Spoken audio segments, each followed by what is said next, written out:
दोस्तों आज हम बात करने वाले हैं सुजलॉन एनर्जी के बारे में। और जैसा कि आप लोग देख पा रहे हो दोस्तों कि फ्राइडे के ट्रेडिंग सेशन में सुजलॉन एनर्जी में हमें करीब करीब 4.21% की एक अच्छी खासी गिरावट होते हुए दिखाई दे रही है। पिछले 2-3 ट्रेडिंग सेशन से हम लोग ये नोटिस कर रहे थे कि सुजलॉन एनर्जी में हमें तो गिरावट होते हुए दिखाई दे रही थी, लेकिन एक हल्की फुल्की गिरावट होते हुए दिखाई दे रही थी। 0.50% या फिर 1.5%, 2%, इसी रेंज में सुजलॉन एनर्जी में हमें गिरावट होते हुए दिखाई दे रही थी। लेकिन फ्राइडे के दिन देखो दोस्तों, सुजलॉन एनर्जी हमें ऑलमोस्ट 4.5-5% के करीब टूटता हुआ दिखाई दे रहा है। तो एक अच्छी खासी सुजलॉन एनर्जी में हमें गिरावट होते हुए दिखाई दी है। अब ये जो सुजलॉन में हमें गिरावट होते हुए दिखाई दे रही है, इसके पीछे का जो सबसे बड़ा फैक्टर है वो ऑब्वियसली हम लोग सभी जानते हैं, वो है मार्केट। कंसेक्यूटिवली पिछले 2 ट्रेडिंग सेशन से मार्केट में हमें एक अच्छी खासी गिरावट होते हुए दिखाई दे रही है। बुधवार के ट्रेडिंग सेशन में निफ्टी हमें करीब करीब 2-250% के करीब टूटता हुआ दिखाई दिया था। बीएसई सेंसेक्स हमें ऑलमोस्ट 850% के करीब टूटता हुआ दिखाई दिया था। और फ्राइडे के दिन भी अगर आप देखोगे दोस्तों तो निफ्टी ऑलमोस्ट हमें 300 पॉइंट्स के करीब टूटता हुआ दिखाई दे रहा है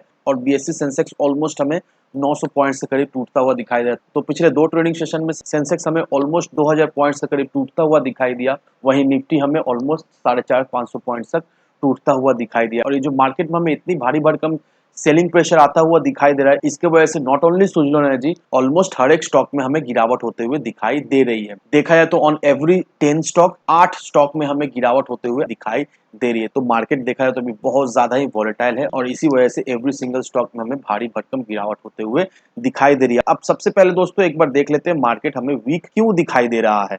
अब यहाँ पर इस आर्टिकल को देखोगे दोस्तों, मार्केट में ये जो हमें वॉलेटिलिटी दिखाई दे रही है, इसके पीछे कुछ कारण है। क्या कारण है दोस्तों? पहला कारण बजट 2023 को लेकर है। अब इन्वेस्टर्स लोग गवर्नमेंट से ये उम्मीद लगाकर बैठे हुए हैं कि गवर्नमेंट जो है वो इस साल बजट में इंफ्रास्ट्रक्चर के ऊपर एक अच्छा खासा स्पेंडिंग करने का कुछ अनाउंसमेंट कर सकती है, जिससे ज्यादा से ज्यादा प्राइवेट सेक्टर रुचि दिखाए। अब अगर गवर्नमेंट इस साल बजट में ऐसा नहीं करता है तो हम लोग ये एक्सपेक्ट कर सकते हैं कि आने वाले समय में मार्केट में हमें और भी गिरावट होते हुए दिखाई दे सकती है। अब जो दूसरा रीजन जो निकल कर आ रहा है वो हम सभी को बहुत अच्छी तरीके से पता है कि अदानी पोर्ट्स, अदानी इंटरप्राइज, अदानी के ऑलमोस्ट हर एक स्टॉक में हमें एक अच्छी खासी फ्री फॉल होते हुए दिखाई दे रही है। और ये सारे जितने भी स्टॉक है ये एक हेवी वेट स्टॉक है और ये सारे स्टॉक में एक फ्री फॉल होने के वजह से मार्केट में हमें एक अच्छी खासी गिरावट होते हुए दिखाई दे रही है। अब जो तीसरा रीजन जो निकल कर आ रहा है वो ये रहा, यहाँ पर देखो दोस्तों, यूनाइटेड नेशंस इंडिया का जो 23 का जो ग्रोथ का जो फोरकास्ट था वो 20-22 पॉइंट से कट डाउन कर दिया। यहाँ पर 6.4% का एक ग्रोथ एक्सपेक्ट किया जा रहा था, लेकिन यूनाइटेड नेशन के द्वारा ये अभी अनुमान लगाया जा रहा है कि जीडीपी 5.8% तक हमें जाता हुआ दिखाई दे सकता है। दैट मीन्स 20-22 पॉइंट्स यहाँ पर डिडक्ट हो चुका है। अब जो चौथा पॉइंट जो निकल कर आ रहा है वो एफआईआई सेलर्स होके बैठे हुए हैं, ये काफी लंबे समय से अभी चल रहा है। और जो पांचवा नंबर जो पॉइंट है वो है Fed worries. That means Fed के द्वारा मॉनेटरी पॉलिसीज में कुछ रेस्ट्रिक्शन आते हुए हमें आने वाले समय में दिखाई दे सकता है। अब वो क्या है नहीं है वो तो आने वाला वक्त ही बताया, क्योंकि जो अगला मीटिंग जो फेड के द्वारा रखा गया है वो 1 फरवरी 2023 को हमें होता हुआ दिखाई देगा। अब उस मीटिंग में क्या डिस्कशन होगा वो तो जब मीटिंग होगा तभी पता चलेगा, लेकिन डोंट वरी दोस्तों, जो भी अपडेट्स आएगा मैं आपको वीडियो के माध्यम से अपडेटेड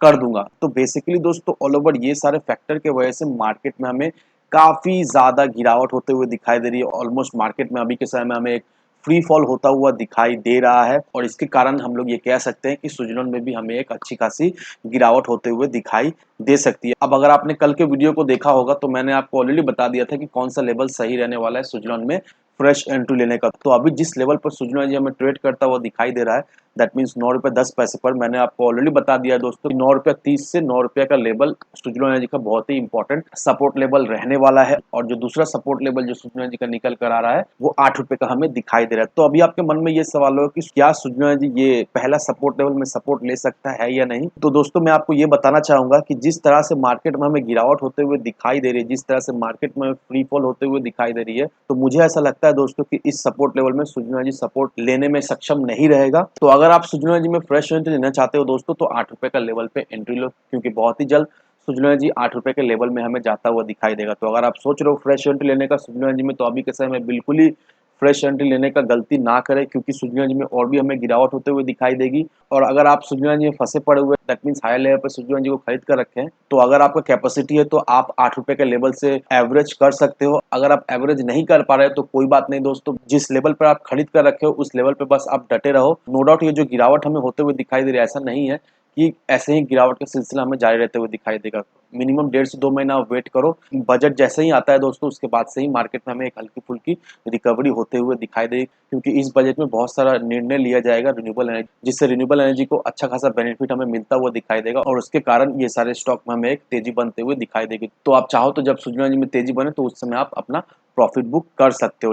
लेकिन मेरी सलाह यही रहेगी दोस्तों कि अगर आपने सुजलॉन एनर्जी को खरीद कर रखा है, जिस भी लेवल पे खरीद कर रखा है, मिनिमम आप सुजलॉन एनर्जी को 3 से 4 साल के लिए होल्ड करके रखो, क्योंकि अगर आप अपना 3 से 4 साल सुजलॉन एनर्जी को दे सकते हो तो नो डाउट सुजलॉन एनर्जी से आपको एक मल्टीपल का रिटर्न तो मिलेगा ही मिलेगा। तो इन सारे फैक्टर को कंसीडर करो, उसके बाद ही अपना एक इन्वेस्टमेंट डिसीजन लो। लेकिन दोस्तों मेरी आपसे एक ही विनती रहेगी कि विदाउट एनी डिटेल रिसर्च के बिना कहीं पर भी इन्वेस्टमेंट ना करें। वीडियो अगर आपको पसंद आए तो लाइक से सब्सक्राइब जरूर करना। तो चलिए फ्रेंड्स, मिलते हैं हम अगले वीडियो में।